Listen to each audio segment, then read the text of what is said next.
आदरणीय colonel T.S.. Gururaj जी के परिचय के लिए मैं भूपेंद्र सिंह कटाक्ष जी को आमंत्रित करता हूं कि उनका संक्षिप्त परिचय हमारे सामने प्रस्तुत करें। आप लोग जोरदार तालियों से भूपेंद्र जी का स्वागत करें।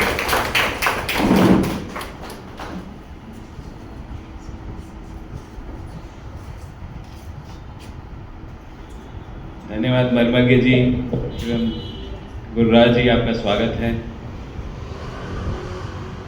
कभी कभी मर्मज्ञ जी हंसते हुए पूछ उठते हैं कि जब कुछ लोग कविता पढ़ते हुए कहते हैं कि विशेष ध्यान दीजिए, ये विशेष ध्यान कैसे दें?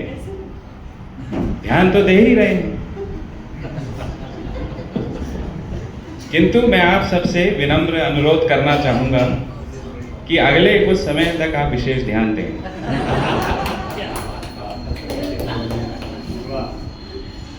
मेरा यह विनम्र आग्रह है, आगे की कुछ पंक्तियां स्वयं स्पष्ट कर देंगी।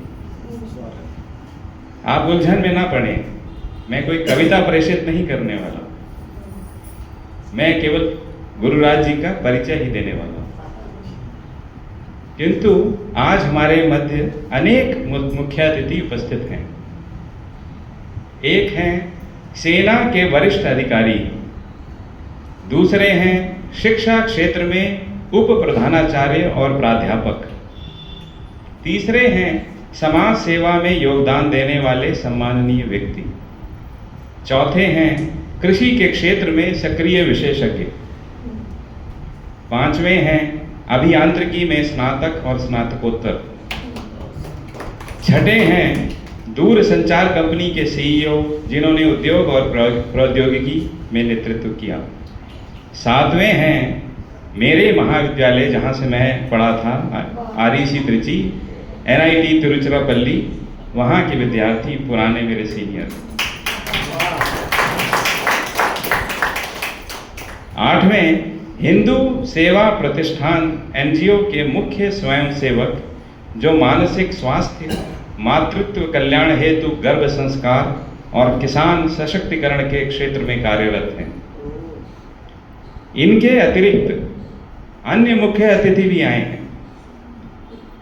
ग्रामीण विद्यालयों में रोबोटिक शिक्षा देने के लिए शैक्षणिक और एग्रीटेक संगठनों के साथ साझेदारी विकसित की, जिससे युवा सहभागिता और कृषि उत्पादकता में सुधार हुआ।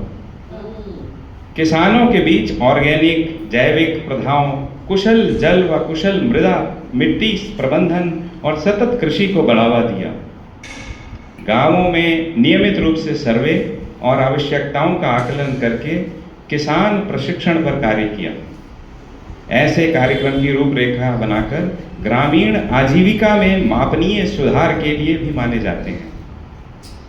कदाचित 8, 9, 10, 11, 12 अतिथि हो गए हैं। मेरा विनम्र आग्रह स्मरण रहे कि मैंने इसका उल्लेख किया था कि कृपया विशेष ध्यान दें। आज ये मंच गौरवान्वित है कि ऐसे मुख्य अतिथि हमारे मध्य विद्यमान हैं, जिसमें सैन्य अनुशासन, शैक्षणिक उत्कृष्टता, तकनीकी प्रवीणता, सामाजिक संवेदनशीलता, कृषि प्रेम और नेतृत्व क्षमता सभी गुण समाहित हैं। हम सभी जानकर यह गौरवान्वित होंगे कि यह सभी व्यक्ति भिन्न भिन्न नहीं हैं। ये व्यक्ति नहीं, एक व्यक्तित्व हैं, जिनका हम सभी साहित्य साधक मंच पर हार्दिक स्वागत करते हैं। आइए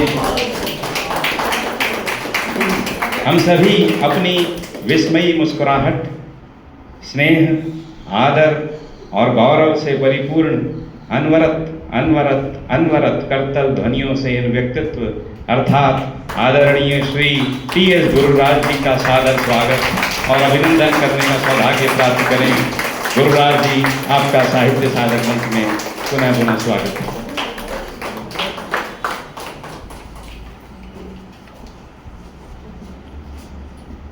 निशब्द कर दिया आपने। ऐसे भी परिचय दिया जा सकता है। मतलब जब कल रात को 2:40 पर भूपेंद्र जी ने मुझे मैसेज दिया कि मैंने तैयार कर लिया है, फिर मुझे लगा कि समय क्या हुआ है, और फिर तब मुझे लगा कि साई साधक मंच जो आज इतनी ऊंचाई पर है उसके पीछे निश्चित ही भूपेंद्र जैसे लोग हैं, तभी यह संभव हो पाया है। सचमुच मैं आपको नमन करता हूं। और मित्रों, एक और खुशी की बात है कि आज जो जिस किताब का पुस्तक का विमोचन होने जा रहा है वो आदरणीय गुरुराज जी को समर्पित है। और दूसरी एक और खुशी की बात है जो मैं बताऊंगा तो आप लोग शायद उछल पड़ेंगे और आपकी तालियां रुकेंगी नहीं। 31 आने वाले 31 तारीख को 31 अक्टूबर को गुरुराज जी का जन्मदिन है। सर, रचना जी ने नहीं बताया है, हमारे पास एक AI के इंजीनियर हैं, कहाँ हैं बैठे हुए, दीपक जी ने बताया हमें, AI से मालूम हुआ है कि आपका जन्मदिन है। तो मैं चाहूँगा कि जो आज हमारे मुख्य अतिथि हैं उनका सम्मान, इन्होंने कहा विशेष ध्यान मत दीजिए, लेकिन मैं आज विशेष सम्मान चाहूँगा कि उनका हो। और रचना जी से अनुरोध है कि उधर एक कुर्सी हमने रखा था सम्मान के लिए, वो आप यहाँ सामने रख दीजिए।